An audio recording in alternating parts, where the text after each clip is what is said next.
Assalamualaikum warahmatullahi wabarakatuh. Alhamdulillahilladzi hadana lihada wa ma kunna linahtadiya laula an hadanallah.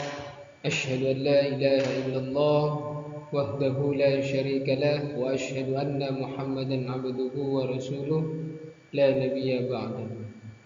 Saya Muhammad Nazirul Haq dari Fakultas Tarbiyah Prodi PAI kelas 5A dari Institut Agama Islam Syarifuddin Munarjo Lumajang. Di kesempatan kali ini saya akan menyampaikan video pembelajaran mengenai jenis-jenis teknik dan aspek evaluasi dalam pembelajaran serta jenis-jenis evaluasi non-tes untuk memenuhi tugas dari mata kuliah evaluasi pembelajaran dengan dosen pengampu yakni Dr. Ahmad Ikhwanul Muttaqin MPDI. Baik, langsung saja kepada yang pertama yakni jenis-jenis evaluasi pembelajaran. Jenis-jenis evaluasi pembelajaran. Jadi jenis-jenis evaluasi pembelajaran berdasarkan tujuan, berdasarkan sasaran, berdasarkan lingkup pembelajaran, berdasarkan objek evaluasinya, berdasarkan subjek evaluasinya. Baik, yang pertama yakni tentang berdasarkan tujuan, jenis-jenis evaluasi pembelajaran berdasarkan tujuan.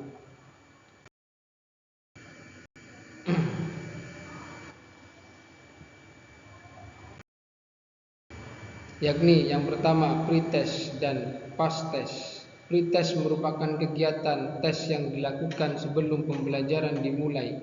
Sementara itu post test merupakan kegiatan tes yang dilakukan di akhir pembelajaran. Dan yang kedua, evaluasi diagnostik. Evaluasi diagnostik adalah evaluasi guna mengidentifikasi kelemahan peserta didik untuk kemudian dicarikan solusinya. Dan yang ketiga yakni evaluasi selektif. Evaluasi selektif adalah evaluasi untuk menyaring siswa yang sesuai dengan kriteria pada suatu program, misalnya seleksi untuk memilih peserta olimpiade. Dan yang keempat yakni evaluasi penempatan.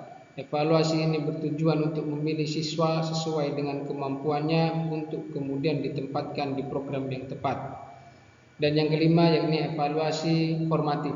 Evaluasi formatif biasa disebut ulangan atau ujian. Berarti ulangan atau ujian termasuk evaluasi formatif. Dan kemudian evaluasi ini diadakan di setiap akhir pembelajaran suatu materi. Kemudian yang keenam evaluasi sumatif, yakni evaluasi sumatif diselenggarakan di setiap akhir semester atau bisa disebut dengan ujian akhir. Jadi ujian akhir itu termasuk evaluasi sumatif.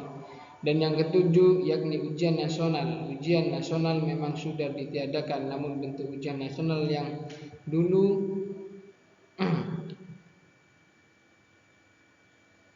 diselenggarakan oleh pemerintah merupakan salah satu bentuk evaluasi. Dan kemudian yang kedua berdasarkan sasarannya. Jadi jenis-jenis evaluasi pembelajaran berdasarkan sasarannya. Yang pertama yakni evaluasi konteks. Evaluasi konteks adalah penilaian untuk suatu program yang ditinjau dari sisi konteksnya, contoh latar belakang program, rasional tujuan, dan kebutuhan lainnya. Dan yang kedua yakni evaluasi input. Evaluasi input bertujuan untuk melihat input sumber daya beserta strateginya guna mencapai tujuan yang telah ditentukan. Dan yang ketiga yakni evaluasi proses. Evaluasi yang fokus menilai proses berlangsungnya suatu program atau kegiatan, meliputi pelaksanaan, kesesuaian antara rencana dan pelaksanaan, faktor penghambat dan sebagainya. Yang keempat yakni evaluasi hasil. Evaluasi hasil adalah penilaian terhadap hasil yang dicapai guna perbaikan di masa mendatang. Dan yang kelima yakni evaluasi lulusan. Evaluasi lulusan ini fokus pada penilaian peserta didik setelah lulus dan kemudian mengabdi di masyarakatnya. Dan yang kemudian yang ketiga, jenis-jenis evaluasi pembelajaran berdasarkan lingkup pembelajaran. Yang pertama, evaluasi program pembelajaran. Nah, evaluasi ini lebih fokus pada hal-hal yang berkaitan dengan program-program pembelajaran. Misalnya tujuan pembelajaran, isi, strategi, metode, dan aspek lainnya. Dan yang kedua yakni evaluasi proses pembelajaran. Evaluasi proses mengacu pada hal yang berkaitan dengan kegiatan pembelajaran itu sendiri. Misalnya kesesuaian antara tujuan dan materi, skill guru dalam mengajar, pencapaian peserta didik di kelas, dan sebagainya. Dan yang ketiga yakni evaluasi hasil pembelajaran. Untuk evaluasi hasil ini objek utamanya adalah peserta didik. Evaluasi hasil merupakan penilaian terhadap tingkat pencapaian atau penguasaan peserta didik terhadap proses pembelajaran. Dan yang kemudian yang keempat, jenis-jenis evaluasi pembelajaran berdasarkan objek evaluasinya. Yang pertama yakni evaluasi input. Evaluasi input menilai hal-hal yang berkaitan dengan kepribadian, perilaku, dan keyakinan. Dan yang kedua evaluasi transformasi. Evaluasi transformasi menilai hal-hal yang berkaitan dengan transformasi pembelajaran, misalnya media, materi, dan metode. Jadi misalnya seperti media, materi dan metode itu termasuk evaluasi transformasi. Dan yang ketiga yakni evaluasi output. Evaluasi output menilai hal-hal yang berkaitan dengan pencapaian hasil belajar. Kemudian yang kelima yakni berdasarkan subjek evaluasi. Jadi jenis-jenis evaluasi pembelajaran. Yang terakhir berdasarkan subjek evaluasinya. Jadi yang pertama evaluasi internal dan yang kedua evaluasi eksternal. Evaluasi internal adalah evaluasi yang dilakukan oleh pihak internal sekolah, misalnya melalui guru. Dan yang kedua yakni evaluasi eksternal. Evaluasi eksternal adalah evaluasi yang dilakukan oleh pihak eksternal, misalnya wali siswa, masyarakat, lingkungan sekitar sekolah, dan sebagainya. Baik, lanjut kepada teknik evaluasi pembelajaran. Tadi yakni membahas tentang jenis-jenis evaluasi pembelajaran dan lanjut kepada teknik evaluasi pembelajaran. Jadi teknik evaluasi pembelajaran itu yang pertama ujian tertulis. Ujian tertulis contohnya tes atau kuis yang menggunakan pertanyaan tertulis untuk mengukur pemahaman siswa terhadap materi pelajaran. Dan yang kedua proyek atau tugas praktis, memberikan siswa tugas atau proyek yang memerlukan penerapan langsung dari konsep yang dipelajari. Dan yang ketiga diskusi kelas, mengadakan diskusi di kelas untuk mengukur pemahaman siswa, kemampuan siswa bicara, dan kemampuan analisis. Dan yang keempat yakni penilaian portofolio, mengumpulkan dan menilai berbagai hasil kerja siswa selama periode pembelajaran. Dan yang kelima pemecahan masalah, yakni memberikan masalah atau situasi yang memerlukan pemecahan dan analisis oleh siswa. Dan yang keenam simulasi, membuat situasi tiruan atau simulasi untuk mengukur keterampilan praktis.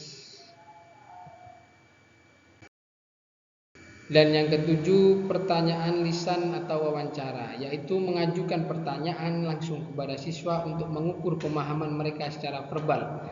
Yang kedelapan yakni penilaian sejawat atau per assessment, yaitu siswa menilai pekerjaan atau kontribusi satu sama lain.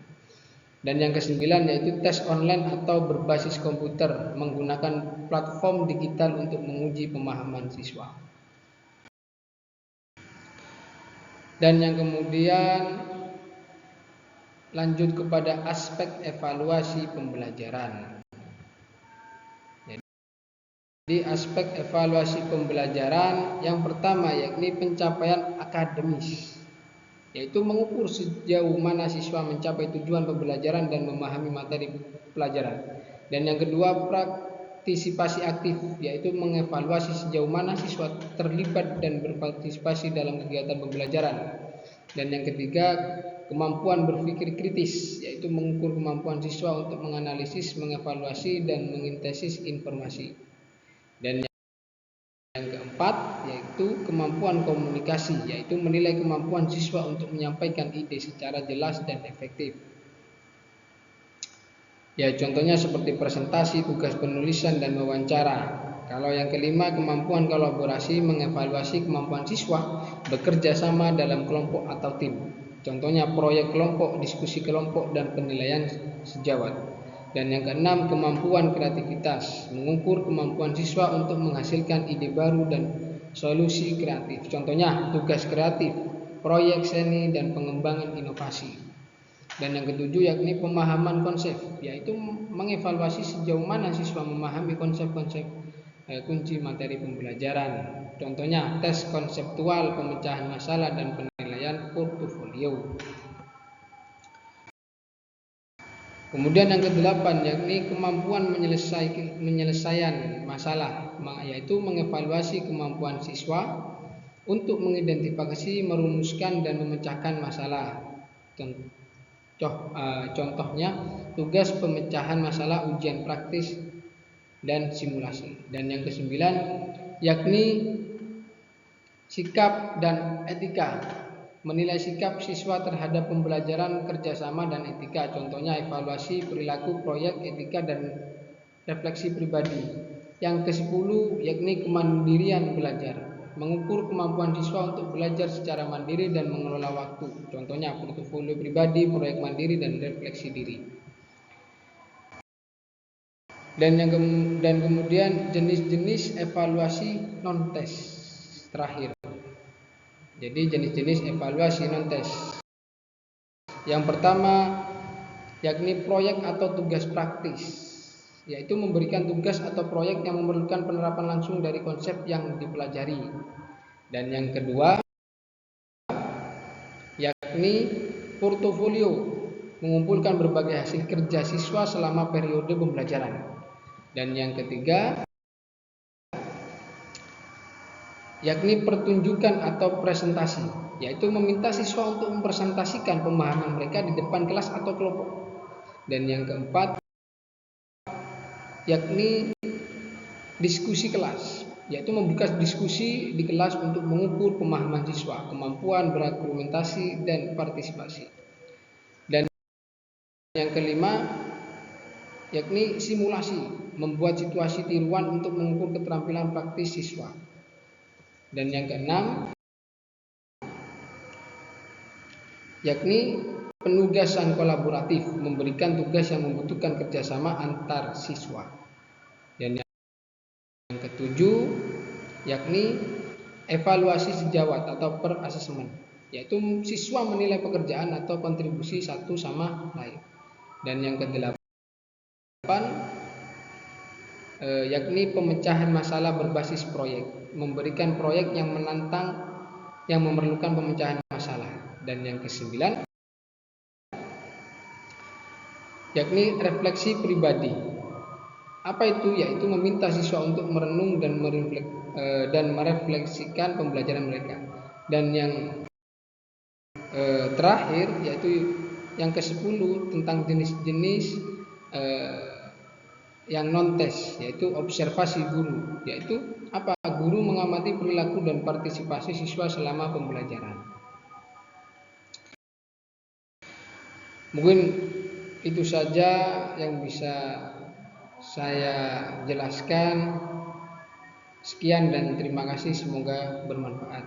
Wabillahi taufiq wal hidayah. Wassalamualaikum warahmatullahi wabarakatuh.